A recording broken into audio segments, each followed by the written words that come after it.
Kita harus ngerti ini. Jangan biasa-biasa saja. Kita yang berada di sini ini bertanggung jawab kepada 260 juta penduduk Indonesia.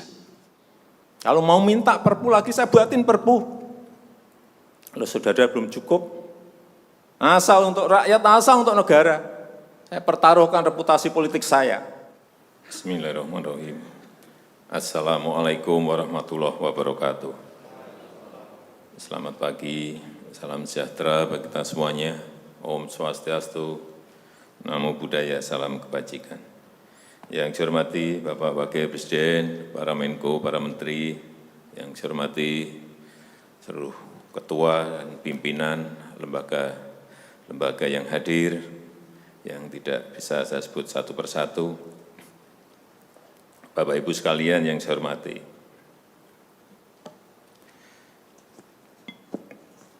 suasana dalam 3 bulan ke belakang ini dan ke depan, mestinya yang ada adalah suasana krisis. Kita juga mestinya juga semuanya yang hadir di sini sebagai pimpinan, sebagai penanggung jawab, kita yang berada di sini ini bertanggung jawab kepada 260 juta penduduk Indonesia. Ini tolong digarisbawahi. Dan perasaan itu tolong sama, kita sama. Ada sense of crisis yang sama. Hati-hati. OECD terakhir sehari 2 hari yang lalu menyampaikan bahwa growth, pertumbuhan ekonomi dunia terkontraksi 6, bisa sampai ke 7,6%. 6 sampai 7,6% minusnya. Bank Dunia menyampaikan bisa minus 5%. Perasaan ini harus sama. Kita harus ngerti ini. Jangan biasa-biasa saja. Jangan linier. Jangan menganggap ini norma. Bahaya sekali kita. Saya melihat masih banyak kita yang menganggap ini normal. Nah, kalau saya lihat Bapak, Ibu, dan saudara-saudara masih ada yang melihat ini sebagai sebuah masih normal, berbahaya sekali. Kerja masih biasa-biasa saja. Ini kerjanya memang harus ekstra luar biasa, extraordinary. Perasaan ini tolong sama. Kita harus sama perasaannya, kalau ada yang berbeda satu saja sudah berbahaya.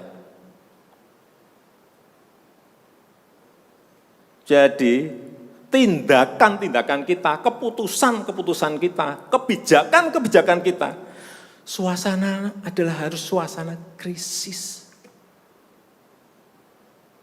Jangan kebijakan yang biasa-biasa saja, menganggap ini sebuah kenormalan. Apa-apaan ini? Mestinya suasana itu ada semuanya. Jangan memakai hal-hal yang standar pada suasana krisis. Manajemen krisis sudah berbeda semuanya mestinya. Kalau perlu kebijakan perpu, ya perpu saya keluarkan. Kalau perlu perpres saya keluarkan. Kalau saudara-saudara punya peraturan Menteri Keuangan, keluarkan untuk menangani negara, tanggung jawab kita kepada 267 juta rakyat kita.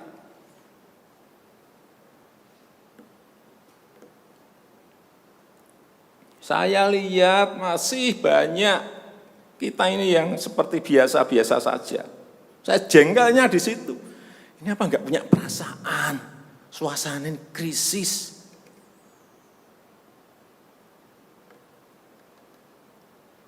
Yang kedua, saya perlu ingatkan belanja-belanja di kementerian. Saya lihat laporan masih biasa-biasa saja. Segera keluarkan belanja itu secepat-cepatnya, karena uang beredar akan semakin banyak, konsumsi masyarakat nanti akan naik. Jadi belanja-belanja kementerian tolong dipercepat.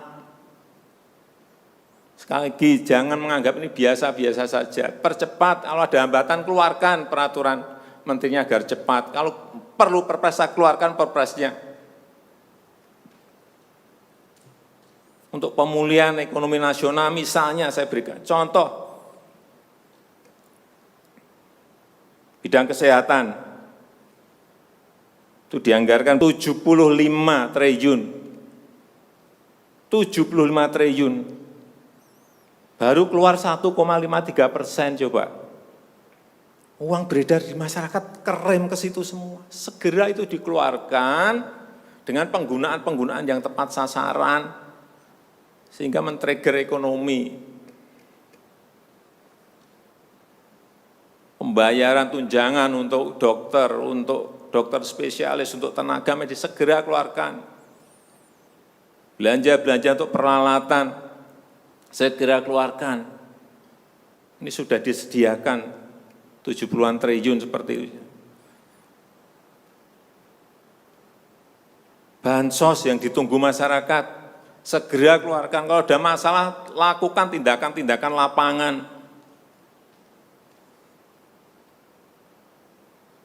Meskipun sudah lumayan, tapi baru lumayan. Ini extraordinary.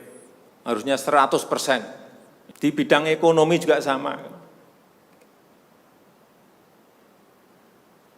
Segera stimulus ekonomi bisa masuk ke usaha kecil, usaha mikro. Mereka nunggu semuanya. Jangan biarkan mereka mati dulu baru kita bantu, nggak ada artinya.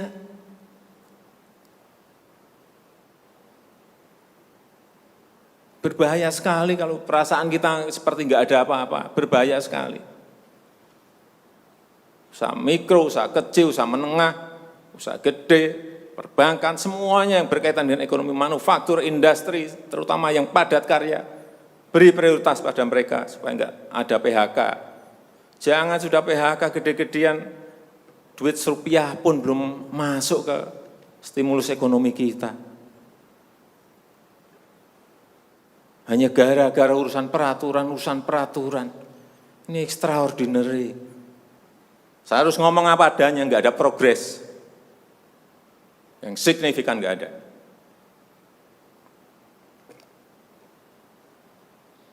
Kalau mau minta perpu lagi, saya buatin perpu. Kalau saudara belum cukup, asal untuk rakyat, asal untuk negara.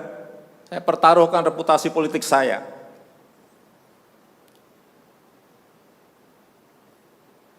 Sekali lagi tolong ini betul-betul dirasakan kita semuanya. Jangan sampai ada hal yang justru mengganggu. Sekali lagi, langkah-langkah extraordinary ini betul-betul harus kita lakukan. Dan saya membuka yang namanya langkah, entah langkah-langkah politik, entah langkah-langkah kepemerintahan akan saya buka. Langkah apapun yang extraordinary akan saya lakukan. Untuk 267 juta rakyat kita, untuk negara. Bisa aja membubarkan lembaga, bisa aja reshuffle, udah kepikiran kemana-mana saya. Entah buat perpu yang lebih penting lagi, kalau memang diperlukan,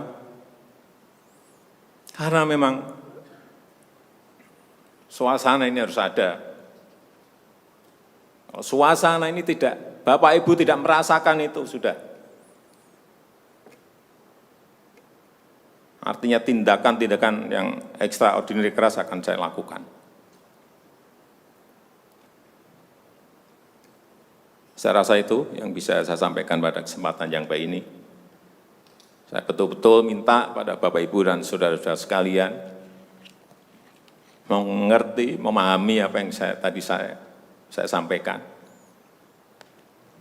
Kerja keras dalam suasana seperti ini sangat diperlukan. Kecepatan dalam suasana seperti ini sangat diperlukan. Tindakan-tindakan di luar standar saat ini sangat diperlukan dalam manajemen krisis. Kalau sekali lagi, kalau payung hukum masih diperlukan, saya akan siapkan. Saya rasa itu yang bisa saya sampaikan. Terima kasih. Assalamualaikum warahmatullahi wabarakatuh.